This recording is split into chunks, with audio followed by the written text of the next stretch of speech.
Januar je inače hladan mjesec, kada smo većinom na odmoru od naših poslova, ali ipak svaki povrtlar zna da za njega nema odmora, bez obzira koje je godišnje doba. Postoje tu poslovi koje je preporučljivo napraviti u januaru i poslovi koje možda niste stigli obaviti u decembru. Iako je kod nas proljetno vrijeme, ukoliko padne snijeg i prekrije biljke, on djeluje kao izolator. Tokom takvih zima prezimi nešto biljaka, pa i osjetljivije biljke poput nevena i maka, ali nažalost i neki štetnici poput puževa. Znamo da nema prave zime dok ne zapuše sjeverni hladni vjetar. Takvih dana osjećaj hladnoće je znatno veći i treba izbjegavati boravak na otvorenom. Tu u priču dolazi uzgoj u plasteniku i tu uvijek imate posla, čak i tokom zime. Trenutno je ovakvo stanje u našem plasteniku i mi uživamo u berbi zelenog povrća. Dok zapada snijeg i traju velike hladnoće, ptice ne mogu same do hrane, pa im treba pomoći u preživljavanju. U vrtu ili voćnjaku možemo postaviti improvizirane hranilice koje sami možemo lako napraviti. Stavite u njih razne žitarice i osigurajte im bezbrižne dane. Poneka kućica za ptice također nije na odmet, a time ćete ih privući da se zadrže u okolini i budu vaši saveznici u održavanju ekološkog vrta. No, nemojte uraniti sa hranjenjem ptica, jer će tako one da se oslone na vaš izvor hrane, a neće hranu tražiti u prirodi. Hranu im ostavljajte u slučaju dužeg hladnog ili snijegom okovanog razdoblja.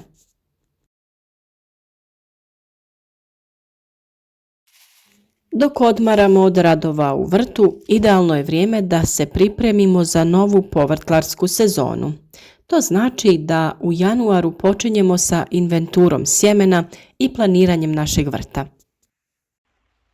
Potrebno je pregledati zalihe sjemena i napraviti plan za nabavku za novu sezonu.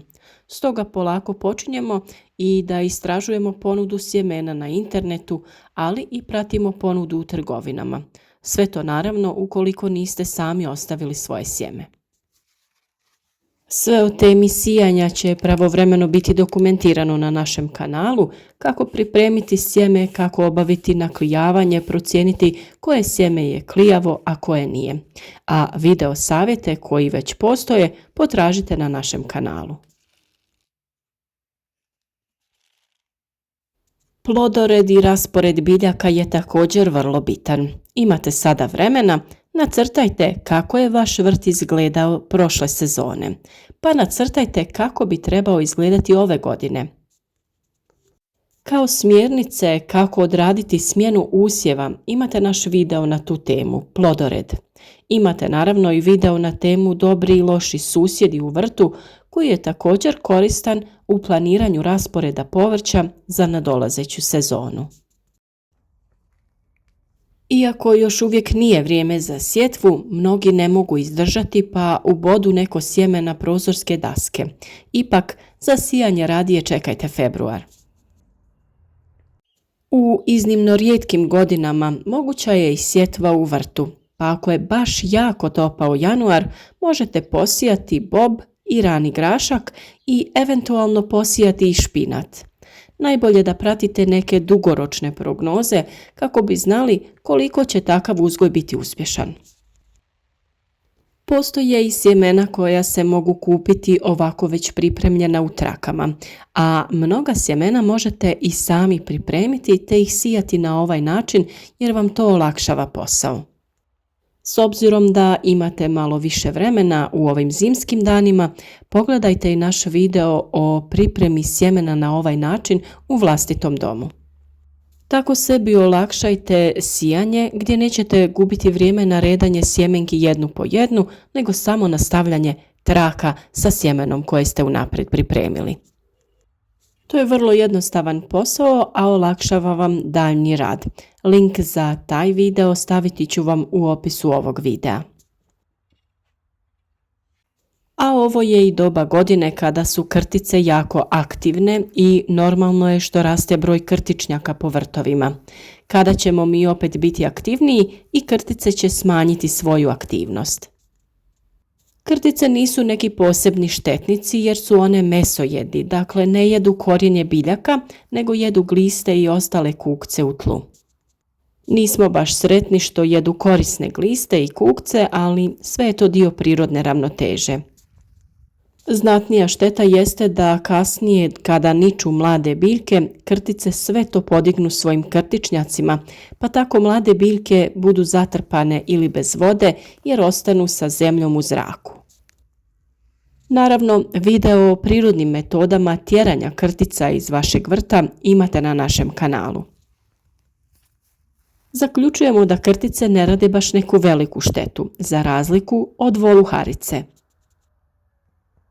Voluharice su naime druga priča i stalno rade poprilične štete u vrtu. Tokom zime često pojedu sve preostalo povrće i gomoljasto poput mrkve i peršina, ali i ostalo poput korijenja kupusnjača, salate i luka, te trajnica i cvijeća. Stoga je potrebno kontrolirati preostalo povrće i cvijeće u vrtu tokom zime i spasiti biljke na prvi znak da joj nešto jede korijenje. Osim korijenja, kao što vidite, i izvana grickaju listove biljaka, ali i koru mladih voćki. A video o uklanjanju voluharica iz vašeg vrta također već imate, znate gdje, na našem kanalu. Obavezno kontrolirajte i voćnjake, jer tokom zime voluharice često pojedu korijenje mladih voćki. Čim vidite da se neka mala voćka sumnjivo nagnula, vrlo moguće je da je to zbog voluharica. Januar i februar idealno su vrijeme za pripremu kalema, odnosno plemki za kalemljenje, to jest cijepljenje voćaka. Januar je pogodno vrijeme jer u to doba su plemke u potpunosti dozrele i vegetacija miruje. Uzimaju se vršne reznice jednogodišnjih izbojaka, jednostavno odrežete vrhove sa grana voćaka vrtnim škarama te spremite u neki vlažni pijesak ili vlažne vrećice pa u frižider. Unatoč snijegu i eventualnom ledu, u vrtu se i tokom januara mogu ubrati razne kupusnjače. Možete brati matovilac, a nerijetko preživi i blitva te špinat, kao i razne vrste salata i radič. Ukoliko napravite neki manji improvizirani plastenik, sve ove pomenute biljke moći ćete bez problema uzgajati i ovako lijepo zelenilo ćete imati tokom cijele zime. I u voćnjacima ima posla. Trebalo bi baciti stajsko i mineralno gnojivo oko voćaka. Obavezno zaštitite i voćnjak od zečeva i drugih štetnika koji bi vam mogli uništiti voćnjak. Ovo je i period kada kreće rezidba jezgričavih voćnih vrsta. S obzirom da imate malo vremena na raspolaganju, ako je potrebno, popravite ili kupite novi poljoprivredni alat. Kupite sjeme, mineralno gnojivo i sredstva za zaštitu biljaka. Također, ukoliko planirate sijati svoje sjeme, sada je vrijeme kada se pripremaju tople gredice, kao i kontejneri za sjetvu, a može se početi i sa sjetvom ranog povrća koje će se nalaziti u grijanim plastenicima, odnosno staklenicima. Isto tako, još jedan od dodatnih poslova koje bi trebali odraditi jeste pregledati uskladišteno povrće. Pregledajte krompir, luk i ostalo povrće kako bi odstranili sve ono koje je eventualno počelo da trune i spriječite naravno tim postupkom širenje truleži na zdrave biljke. Ukoliko imate tu sreću da je tlo odmrznuto i dovoljno toplo, možete presađivati grmlje, trajnice i ukrasne trave. Sve što ste zaključili da ste posadili na neko krivo mjesto, sada je trenutak da to ispravite i premjestite na pravo željeno mjesto. Naime, u vrijeme mirovanja najveća je šansa da se presađeno, pa čak i već dosta veliko bilje, najlakše primi. Ovo je i mjesec kada imate vremena raditi na svom stručnom usavršavanju, a ako imate prilike posjetite i neki seminar koji se odnosi na poljoprivredu.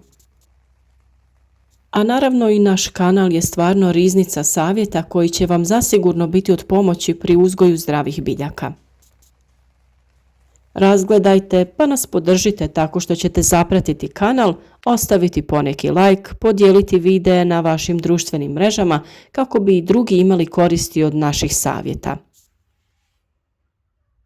U komentarima nam pišite vaše dojmove, pitanja i podijelite vaša iskustva vezana za uzgoj voća i povrća. Naravno i pišite nam ukoliko se ne snađete na našem kanalu i ne pronađete odgovore na željena pitanja, rado ćemo vam pomoći. Iako mnogima nije baš omiljeni, januar može biti prekrasan u toj svojoj zimskoj idili, pa ukoliko ste u prilici, uživajte u šetnjama prirodom i ljepoti koja vas okružuje. Svakako pronađite nešto lijepo u svakom danu.